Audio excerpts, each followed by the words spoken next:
తాకట్లో ఉన్న బంగారాన్ని విడిపించి ఆ రోజున మార్కెట్ ధర కట్టి మిగిలిన డబ్బును మీకు అందిస్తుంది కొమ్మూరి గోల్డ్. నాతో మాట్లాడాలని వచ్చారా? విషయం ఏమిటో చెప్పండి. ఏం లేదు, మన వీరభద్రం గారి అబ్బాయి సుందరం పట్నం కాలేజీలో హోరాహోరీగా చదివి అలిసిపోయి ప్రస్తుతం ఇంటికి వచ్చాడు. అంత హోరాహోరీగా చదివితే ఆరోగ్యం దెబ్బతింటుందండి. సరే, చదువుకి ఫుల్ స్టాప్ కాకుండా కామా పెట్టాడు. ఇంట్లో తీరిగ్గా ఉంటున్నాడు కదా, అబ్బాయికి పెళ్లి చేసేస్తే బాగుంటుందని వారి అభిలాష. శుభం, అలాగే కానివ్వండి. విన్నారా? వారు తప్పకుండా ఒప్పుకుంటారు, నేను మీతో చెప్పాను కదా. మరి ముహూర్తాలు ఎప్పుడు పెట్టిద్దామంటారు? మీకు ఎప్పుడు వీలుగా ఉంటే అప్పుడు పెట్టించండి. ఈ మాట కూడా మీతో అన్నాను, మన ఇష్టాలు వారు కాదనరు అని. వాళ్ళ అబ్బాయి పెళ్లికి నా ఇష్టంతో పనే ఉందండి. ఇంతకీ పెళ్లి కుమార్తె ఎవరు? పెళ్లికు అమ్మాయిని మీ అమ్మాయిని వారి ఇంటి కోడలుగా చేసుకోవాలని. కనకారావు, నీకేమైనా బుద్ధి ఉందా? మా అమ్మాయి వాళ్ళ ఇంటి కోడలు కావాలా? అదేం మాట అండి? మరి లేకపోతే మా ఉభయ సంబంధాల గురించి ఊరందరికీ తెలుసు. మా అమ్మాయి పుట్టినాడే ఆ కిష్టయ్య భార్య అనుకున్నాం. వాళ్ళు పెద్దవాళ్ళు అయ్యాక కూడా అదే భావంలో ఉన్నారు. ఈ సంగతి ఇంత కుర్రాన్ని అడిగినా ఈ ఊళ్ళో చెబుతాడు. పోనీ అతనికి తెలియనా నువ్వు సర్ది చెప్పవలసింది పోయి తాళం వేస్తావేమిటయ్యా? అది కాదండి, ఈ మధ్య పేపర్లో మేనర్ క్యారీ వల్ల ఎంతో కొంత ప్రమాదం ఉంటుందని మీరు చదివే ఉంటారు కనుక పై సంబంధం చేసుకో. పోనీ అదే మా అబ్బాయి ముచ్చట పడ్డాడు కదా అని అడగటానికి వచ్చాం.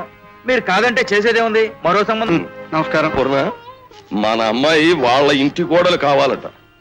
ఇంకా నయ్యం, మనకిష్టే వినలేదు. కర్రబుచ్చుకుని అందరికి మోకమ్మడం చేసి రావడాన్ని బట్టి మనం ఓ విషయం అర్థం చేసుకోవాలి. ఏమని? వాడికి పిచ్చెక్కిందని కాదు, మన అమ్మాయికి పెళ్లిడు వచ్చిందని. చూడండి, ఎంత కావలసిన వాళ్ళమైనా జరగవలసినవన్నీ సాంప్రదాయంగా జరిగితే బాగుంటుంది. మంచి రోజు చూసి మాధవుడితో మాట్లాడండి. తాంబూలాలు పుచ్చుకుంటే పద్ధతిగా ఉంటుంది. అలాగే. ఏమిటి మాయ ఇదంతా? తాంబూలాలని ముహూర్తాలని ఎవరో పరాయి వాళ్ళ మధ్య జరిగినట్టుగా ఏమిటి హడావుడి? ఏ క్షణంలో కావాలంటే ఆ క్షణంలో లలితను మా ఇంటికి తీసుకొచ్చి ఇదిగోరా మీ ఇంటి కోడలని వదిలిపెట్టేళ్ళొచ్చుగా. అది నిజమే మాధవ, కానీ నాకు ఉన్నది ఒక్కగానొక్క కూతురు. దాని అచ్చటా ముచ్చటా సాంప్రదాయబద్ధంగా జరిపించాలని నాకు సరదా, అంతే. ఇంకా ఆలస్యం ఎందుకు నరసయ్య బాబు గారు? శుభస్య శీఘ్రం అన్నారు, త్వరగా తాంబూలాలు పుచ్చుకోండి. ఒక్క నిమిషం ఉండండి పూజారి గారు. ముందు మా అమ్మాయి ఇష్టమో కాదో గోపాలకృష్ణ గారు ముక్క చెప్పాలి కదా. ఏం అల్లుడు గారు, మీకు ఇష్టమేనా? బాబాయ్ గారు, తమాషాకైనా తను ఇష్టం లేదు అంటే మీ అమ్మాయి అతని మీద పడి పీక పట్టుకుంటుంది. అయితే మా అమ్మాయికి భయపడి ఒప్పుకుంటున్నారు అన్నమాట అల్లుడు గారు. కాదు, మీరు బాధపడతారని ఆ పైన బతిమారుతారని సరే అంటున్నాను. మేనమామ మేనల్లుల సరసాలు చాలు గాని మళ్ళీ వర్జ్యం వస్తుంది, త్వరగా పుచ్చుకోండి. అలాగే.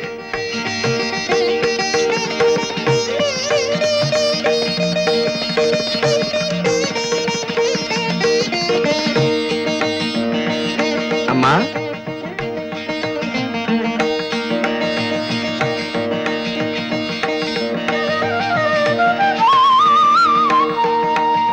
నాన్న, నువ్వు ఒక మనిషివేనా?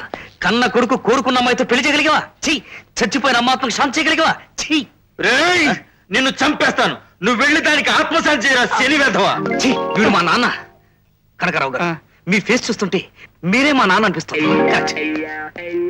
ఏమిటండి గుద్దేసిన వాళ్ళందరినీ నాన్న అంటాడు? ఇతను వాళ్ళకని చూస్తుంటే పెళ్లి చూపులు తప్పిపోయినప్పటి నుంచి ఇంటికైనా పోయినట్టుంది. పోయినా బాగుండేది. పిచ్చాసుపత్రిలో పడేసి గొలుసులతో కట్టేసి గదిలో పడేసేవాడిని. వీడు నా ప్రాణాలు తీస్తున్నాడయ్యా. ఆవేశపడకండి. మీ అబ్బాయిని కాదన్న నరసయ్య ఏదో ఒక రోజు మీరే దిక్కంటూ మిమ్మల్ని వెతుక్కుంటూ వస్తాడు. అంతవరకు తమరు ఓర్పు వహించాలి. ఆ రోజు వస్తుందంటావా? అది రాదు, వచ్చేటట్టు చేసి మనమే దాన్ని రప్పించాలి. ఒరే రాజా, పట్నంలో పెద్ద చదువులు చదివి పట్టా తీసుకున్నా పుట్టిన ఊరి మీద మమకారంతో ఇక్కడే స్థిరపడాలని వచ్చామంటే మా అందరికి చాలా ఆనందంగా ఉందిరా. ఒరే జాగ్రత్తరా, చూసినాడు. అయితే ఇన్నేళ్లుగా ఈ రోడ్లన్నీ ఇలాగే ఉన్నాయన్నమాట. మన ఊరు ఏమాత్రం మారలేదురా. ఎలా మారుతుంది? ఎందుకు మారుతుంది? అదేమిట్రా, పల్లెలు బాగు చేయడానికి మన ప్రభుత్వం ఎన్నో పథకాలను ప్రవేశపెట్టిందిగా. కూచమ్మ కూడబెడితే మాచం మాయం చేసిందన్నట్టు పాపం ప్రభుత్వం గ్రాంట్ చేసిందిరా. మన ఊరు ప్రెసిడెంట్ గారు తినేశాడు. అంటే వాడిని ఎన్నుకోవడం ఎందుకురా, ఊరికి ఉపయోగపడేవాడిని ఎన్నుకోవచ్చుగా. ఒరే రాజా, నీ మాటలు వింటుంటే నాకు ఆలోచన వచ్చిందిరా. ఈ దేశాన్ని యువతరమే ముందుకు నడపాలి. డబ్బు కోసం గడ్డి తినే పాత నాయకుడు కాదు ఇప్పుడు మనకు కావాల్సింది. కొత్త వాళ్ళు, కొత్త రక్తం కావాలి. అందుకే రేపు రాబోయే ఎలక్షన్స్ లో ప్రెసిడెంట్ పదవికి నువ్వు నిలబడితేనే మంచిదిరా. నేను పోటీ చేయటం ఏమిట్రా? ఇక్కడ స్థానిక పరిస్థితులు, ఈ ఊరు మంచి చెడ్డ బాగా తెలిసిన వాడివి. నువ్వే పోటీ చేయొచ్చు కదరా. ఒరే రాజా, నాకెన్ని తెలిసినా నీ అంత చదువు లేదురా. కనుక నువ్వు నిలబడమే మంచిది. అది కాదు కిష్టయ్య. ఒరే, ఇక నువ్వేం మాట్లాడుకో. నీ వెనుక నేనుంటాను. నడిచేవాడివి నువ్వైతే నడిపించేవాడిని నేను. కనకారావు, మునుపెట్లాగే ఈసారి కూడా నువ్వు ఎలాగైనా పట్టుబెట్టి నన్ను ప్రెసిడెంట్ చెయ్యాలయ్యా. నేను చేసింది ఏముందండి, తమ మొహం చూస్తే ఓట్లు అవే పడిపోతాయి. కాకపోతే ఒకరిద్దరు పెద్దలు మనకు అడ్డు వాళ్ళని తేలేటట్టున్నారు. చంపించేద్దాం. అయ్యా నేను రెడీ. అబ్బా అలా తొందరపడిపోతారు ఏమిటండి? ఆరంభంలోనే మనం హత్యలతో ప్రారంభిస్తే ఓటర్లు కాదు పోలీసులు లాఠీలతో వేస్తారు. అసలు తెలివితేటలు ఉపయోగించి డబ్బు వెదజల్లి గొర్రెల మందల లాంటి ఓటర్లని మన వల్లోకి లాక్కోవాలి. అయితే ఏం చేయాలో చెప్పవయ్యా? ముందుగా భూస్వామి మోతుబరి అయిన వీరభద్రయ్యని చంపించేద్దాం. అయ్యా నేను రెడీ. అబ్బా అలా మాటకు ముందు చంపలవాలి బంది పోట్లాగా చంపేద్దాం సరదా పడిపోతారు ఏమిటండి? నేను చెప్పేది వినండి. ఆ వీరభద్రయ్య మనవాడు. అతనితో ఎలాంటి పథకం వెయ్యాలి, ఎలా అమలు జరపాలి అనే విషయాలు ఆలోచించి అలా జరిపిద్దాం. అయితే ఈసారి ప్రెసిడెంట్ గా మీ ఫ్రెండ్ రాజా నిలబెట్టాలను. అవునన్నయ్య, ఎన్నో ఏళ్లుగా అనుకుంటున్న పాత ప్రెసిడెంట్ మన ఊరికి వేసమైతే ఉపకారమైనా చేయలేదు. ఎలక్షన్ టైంలో ఓట్లు అడుక్కోవడానికి తప్ప మళ్ళీ మన ఊరి మొహమైనా చూడ్డు. ఈనాడు మన దేశానికి కావాల్సింది అలాంటి స్వార్థపరులు కాదన్నయ్య. తన చదువుకున్న చదువుతో, తనకున్న విజ్ఞానంతో, ఊరి మీద ప్రేమతో నలుగురికి మంచి చేయాలనుకునే రాజా లాంటి మనిషి. నువ్వు చెప్పేది నిజమేననుకో, కానీ మీరంతా కుర్రవాళ్ళు, ఇంత పెద్ద బాధ్యత మోయగలరా అని. బాధ్యతల్ని భరించడానికి కావాల్సింది వయసు కాదన్నయ్య, కృషి, దీక్ష, పట్టుదల. అవి ఉన్న మనిషి ఎవరైనా నాయకుడు కావచ్చు, దేశాన్ని ముందుకు నడిపించవచ్చు. ఏమండి, చిన్నవాళ్ళైనా వాళ్ళలో ఉన్న పెద్ద ఆశయాలకు మీలాంటి వాళ్ళు తప్పకుండా ప్రోత్సాహం ఇవ్వాలి. సరేరా తమ్ముడు, మీ వదిన కూడా నిన్నే సపోర్ట్ చేస్తుంది, నేనెందుకు కాదంటాం. కాకపోతే మనకి మన ఊరికి పెద్ద దిక్కు మామయ్యతో కూడా ఒక మాట చెబుదాం. మావయ్య, మావయ్య, రండ్రా. అత్తయ్య, అత్తయ్య. ఎంతసేపు అయింది బాబు వచ్చి? పదండి ఇంట్లోకి వెళ్దాం. లేదత్తయ్య, మావయ్యతో కొంచెం మాట్లాడే పనుండి వచ్చాం. మీ మావయ్య ఏదో పనుందని పొద్దున్నే పట్నం వెళ్ళాడయ్యా. 2-3 రోజులు పడుతుంది అనుకుంటా రావడానికి. అయితే కృష్ణయ్య, ఇప్పుడు మనం ఏం చేద్దామంటావు? సరే, చేసేదే ఉంది. ముందు మనం అనుకున్నట్టుగా జరిపించేసి తర్వాత మా మావయ్య వచ్చాక చెప్దాం. పదండి. ఇదేమిటి బాబు ఇలా వచ్చి అలా వెళ్ళిపోవడం ఏంటి? కాఫీ తాగుదురు కానీ రండి. వద్దత్తయ్య, మరోసారి వస్తాం. ఈ పూట కాస్త పనుంది, వస్తాం. పదండి. అండి. పాపారావు, ఈసారి కూడా మీరు ప్రెసిడెంట్ అవ్వాలనే మా కోరిక. కోరిక ఉండగానే సరికాదండి, అయ్యే మార్గం ఆలోచించాలి కదా. అంటే ఎవరైనా చంపించేయాలంటారా? అయ్యా నేను రెడీ. చంపించడాలు కాదండి, ఇందులో చిన్న లిటిగేషన్ ఉంది. మన ఊళ్ళో 2 పెద్ద తలకాయలు మాధవరావు, నరసయ్య. వారిలో ఏ ఒక్కరు ఒప్పుకున్నా మిగతా వాళ్ళు కలుస్తారు. వాళ్ళు అంటే ఊరంతా మారు మాట్లాడకుండా మీకే ఓటు వేస్తారు. అయితే ఇంకే వాళ్ళలో ఒకరిని సాయం అడుగుదాం. అంత సులువుగా ఒప్పుకుంటారటండి? అయితే చంపించేద్దాం. అయ్యా నేను రెడీ. అబ్బా, చంపడాలు పొడవడాలు కాదండి. అయ్యా పాపారావు గారు, మీరు ఎలాగైనా నరసయ్య గారిని పట్టేయండి. కాళ్ళ వెళ్ళా పడి కన్నీళ్లు పెట్టుకుని ఆయన మీకు సపోర్ట్ చేస్తాను ఒక మాట తీసుకోండి, మీరు గెలవడం ఖాయం. అయితే ఆయన కాళ్ళ మీద పడిపోదాం. అయ్యా నేను రెడీ. అబ్బా, ఇది చంపేసే ప్రోగ్రాం కాదయ్యా, కాళ్ళ మీద పడే ప్రోగ్రాము. నువ్వేం రెడీ కనక్కర్లేదు, పాపారావు గారు పడితే చాలు. పాపారావు గారు, నరసయ్య గారు నిన్ననే పట్నం వెళ్ళారు. మీరు వెళ్ళి ఆయన కలిసి ఆయన దగ్గర ఓ మాట తీసుకుని ఆయన సమక్షంలోనే నామినేషన్ పత్రం దాఖలు చేశారనుకోండి, మీరు గెలిచిపోయినట్టే. అయితే ఇప్పుడే బయలుదేరి వెళదాం. అయ్యా నేను రెడీ. అబ్బా, నువ్వు రెడీ అని నాకు తెలుసయ్యా. చూడండి, ఇది తీసుకుని బయలుదేరితే నరసయ్య కాళ్ళ మీద పడరు, ఈ గుమ్మం తగిలి పడిపోతారు. కానీ శుభ్రంగా మందు తీసుకుని భోంచేసి రెస్ట్ తీసుకోండి. రేపు ముగ్గురం కలిసి బయలుదేరదాం.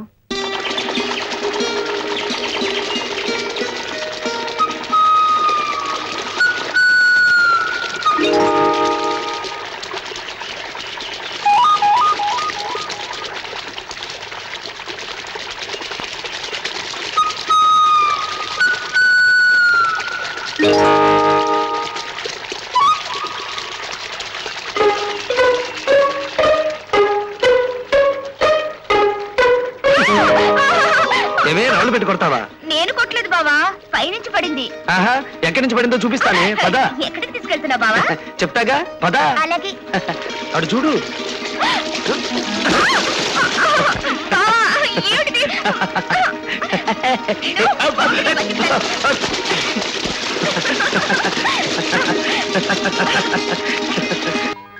నామినేషన్లు వేయగారేసరి కాదు మరి, మునపట్లా కాకుండా కాస్త ప్రజల కష్ట సుఖాలు తెలుసుకోవాలి. నీ మంచితనం, నీతి, నిజాయితీ వాళ్ళకి తెలియపరచాలి.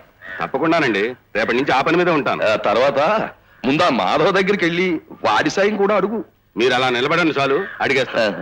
ఏమిటి మావయ్య, పట్నం నుంచి ఇప్పుడే వస్తున్నారా? అవునురా. మీకోసం నిన్ను ఇంటికి వెళ్ళాం. ఏమిటి కుర్రాళ్ళంతా ఎక్కడికి బయలుదేరారు? మావయ్య, ఇతను మా స్నేహితుడు నమస్కారం అండి. లక్ష్మణ్ రావు గారు అబ్బాయి కదూ? అవునండి. అవును, పట్నంలో పెద్ద చదువులు చదువుకుని వచ్చాడు. ఆ, మావయ్య, ఈసారి ఎలక్షన్స్ లో ప్రెసిడెంట్ గా ఇతన్ని నిలబెట్టాలని మేమంతా నిర్ణయించుకున్నాం. అన్నయ్య కూడా సరే అన్నాడు. మీతో కూడా ఒక మాట చెప్పి నామినేషన్ వేద్దామని ఇప్పుడే పట్నం బయలుదేరాం. నీకెందుకురా ఈ రాజకీయాలు? మన పాపారావు మళ్ళీ పోటీ చేస్తానంటే సరైన నామినేషన్ కూడా వేయించేశాను. అదేమిటి మావయ్య, గతంలో ఆయన ఎన్నుకున్నందుకే 5 ఏళ్లు నష్టపోయాం. సరేరా గతం వదిలేయి, ఈసారి మనకేం కావాలో గట్టిగా చెప్పి చేయించుకుందాం. మామయ్య గారు చెప్పింది నిజం బాబు. పాపారావు గారు లేత మల్లి తీగలేటివాడు. చూపించిన వైపే పాకేస్తాడు, పుయ్యమన్నప్పుడు పూస్తాడు.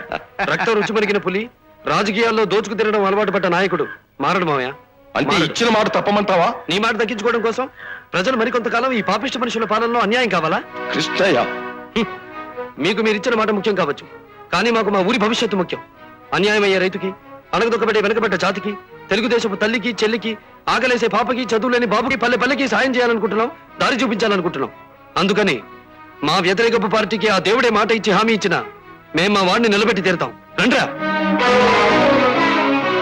ఆ కుర్ర కొంకల వేళ వల్లే అంత గట్టిగా ఎందుకు మాట్లాడారా మామయ్యతో? మరి ఆ పాపిష్టి పాపారావుకి మాటిచ్చాడట తను, కనుక మేము చేతులు కట్టుకు కూర్చోవాలట.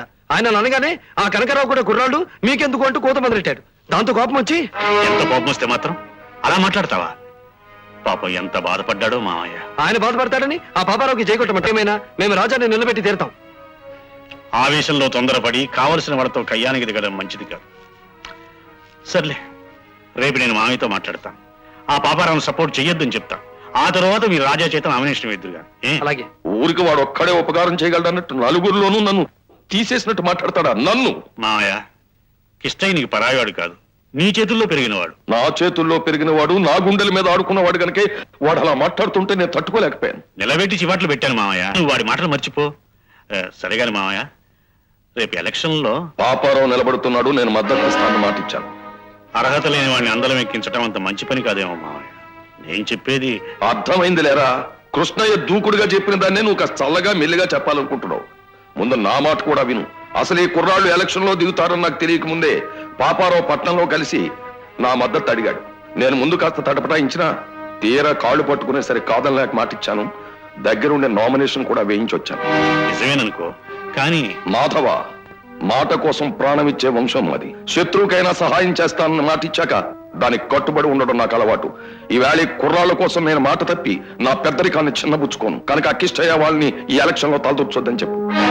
మామయ్య, అడిగారు కదా, నువ్వు పరాయి వాళ్ళకి మాట ఇచ్చావు. నేను ఆలోచించి పసివాళ్ళకి మాట ఇచ్చాను. నేను నీ మేళనున్నేగా, మాత్రం ఆడిన మాట ఎలా తప్పగలను? వీరభద్రం గారు, కురు పథకం వేశాను. ఏమిటయ్యా? ఏమిటో అది చెప్పు. ముందుగా మామ అల్లుళ్ళ మధ్య తగాదాలు పెంచాలి, అవి ఎలక్షన్ తగాదాల్లా కనిపించేటట్టుగా చెయ్యాలి. అది ఎలాగని? అర్ధరాత్రి మన మనుషుల్ని పంపించి తమ కుప్పల్నే తగలపెట్టిస్తాం. నా కుప్పలు తగలబెట్టిస్తావా? కరణం, నీకేమైనా మతిగానే పోయిందేమిటయ్యా? అమ్మమ్మమ్మ, మతిపోలేదండి. ఇది మహత్తరమైన పథకం. ఎవరో ఉత్తరం వైపులో కుప్పలు తగలేస్తున్నారు.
అసలు జరిగిన గొడవ ఏమిటో ముందు నువ్వు చెప్పవయ్యా వీరభద్రం.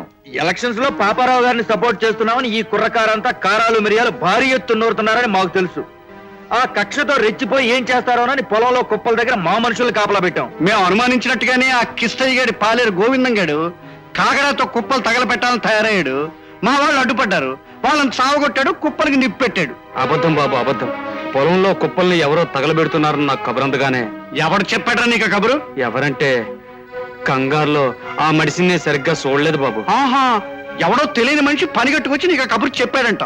అప్పుడు నువ్వు పొలంలోకి వస్తే మా వాళ్లే మా కుప్పలు తగలబెడుతున్నారంటావు. నువ్వేమో ఆపద్బాంధవుల్లో వచ్చి మా వాళ్ళని కొట్టి మా కుప్పలే రక్షించానంటావు. ఒరేయ్, అబద్ధం చెప్పినా కాస్త నమ్మేటట్టు ఉండాలిరా. ఎవడో ఆకాశరామన్ నీకు చెప్పాడనడం, నువ్వేమో భూలోక భీమన్లాగా బయలుదేరటం ఎవడరా నమ్మే దొంగ వెధవా. ఎవరు నమ్మినా నమ్మకపోయినా గోవిందు చెప్పేది నిజం. నేను పొలంలోకి వెళ్ళేటప్పటికి కుప్పలు తగులుపెట్టే వాళ్ళు అడ్డుపడి గోవిందయ్యతో పోట్లాడుతున్నారు. అది నా కళ్ళారా చూశాను. అది సరే, వాళ్ళ కుప్పల్ని వాళ్లే పెట్టుకునే కర్మ వాళ్ళకేం పట్టింది అని. అది వాళ్ళ కర్మ కాదు, కావాలని ఒక పథకంతో వాడు చేసిన పని అని నువ్వు చెప్పేస్తే పెద్దలం మేము నమ్మేయాలా? గోవిందు ఎలాంటి వాడో ఊళ్ళో అందరికీ తెలుసు. ఎవరికి కష్టం వచ్చినా నష్టం వచ్చినా తనకే వచ్చినట్టు భావించే మనిషి. అలాంటి వాడు అన్యాయంగా కుప్పలు తగలబెట్టాడంటే నరసయ్య గారు ఎలక్షన్ లో మాకు ఎక్స్పర్ట్ కనుక తప్పు మాదని ఒప్పు మీదని తీర్పు చెప్పచ్చేమోగా. కృష్ణయ్య, న్యాయం నా వాళ్ళు పరాయి వాళ్ళు అని నేను ఎప్పుడూ ఆలోచించలేదు. అయితే అదే విధంగా మా అన్నయ్య కూడా ఏనాడు తప్పుడు తీర్పు చెప్పలేదని మీ వాళ్ళకి చెప్పండి. ఇలాగే నీ వాళ్ళు నా వాళ్ళు అని తేడాలు వచ్చాయంటే ఈ రచ్చబండ దగ్గర న్యాయం చచ్చిపోయినట్టే. ధర్మన తాత, ఇన్నేళ్లుగా ఇక్కడ కూర్చుని తీర్పులిచ్చిన మమ్మల్ని ఏనాడు ఏ ఒక్కరూ వేలెత్తి చూపించలేదు. అలా చూపించే అవకాశం ఈనాడు ప్రతి వాళ్ళకి వచ్చింది కనుక న్యాయం చెప్పే అర్హత ఇక మాకు లేదనిపిస్తుంది. బాబు మాధవ, ఏమిటయ్యా మాటలు? న్యాయం చెప్పేవాడికి నీవాడు నావాడు అనే దృష్టి ఏర్పడిందనే అనుమానం వచ్చినప్పుడు న్యాయంగా తీర్పు చెప్పలేడు. ఒకవేళ చెప్పినా ప్రజలు హర్షించరు. అంచేత ఈ వేళ నుంచి ఈ రచ్చబండ మీద కూర్చుని తీర్పు చెప్పే హక్కు అధికారం నాకు లేవు. ధర్మయ్య తాత, పెద్దలు మీరే ఈ తగాదా పరిష్కరించండి. బావా, ఎన్నికలకు మొదలైన ఈ గొడవలో ఏ విపరీతానికి దారితీస్తాయో. భయం ఎందుకు లలిత? అది కాదు బావా, ఎవరి కారణంగానో నాన్న మీరు రెండు పార్టీలుగా మారిపోయారు. నిన్న రచ్చబండ వ్యవహారం జరిగినప్పటి నుంచి నాన్న మరింత గంభీరంగా ఉంటున్నాడు. ముందు ముందు పరిస్థితి ఎలా ఉంటుందోనని భయమేస్తోంది. లలిత, ఈ గొడవలు ఈ పంతాలు అన్ని కూడా క్షణికమే, ఎంతో కాలం ఉండవు. రేపు ఎలక్షన్ అయిపోయాక మళ్ళీ మావయ్య మేము మామూలుగానే మాట్లాడుకుంటాం, మామూలుగానే కలిసిపోతాం. అనవసరంగా వీటి గురించి నీవు దిగులు పడుకో. మన పాపారావు మీకేం కొత్త కాదు, పాత ప్రెసిడెంటే. ఈసారి కూడా మీరు ఓట్లు వేస్తే గ్రామానికి సేవతాడు, మర్చిపోకండి. వస్తాను.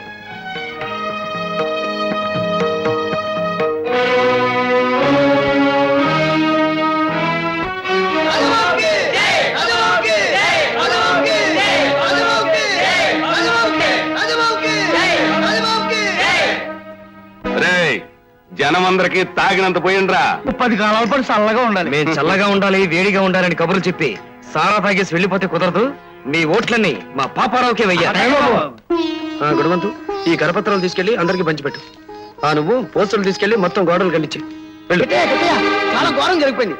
పాపారా పార్టీ వాళ్ళు గూడెలో మనుషులకి ఓట్ల కోసం సారా పోయించారు. అది కల్తీస్తారనుకుంటాను. చాలా మంది ప్రాణాలు పోయాయి.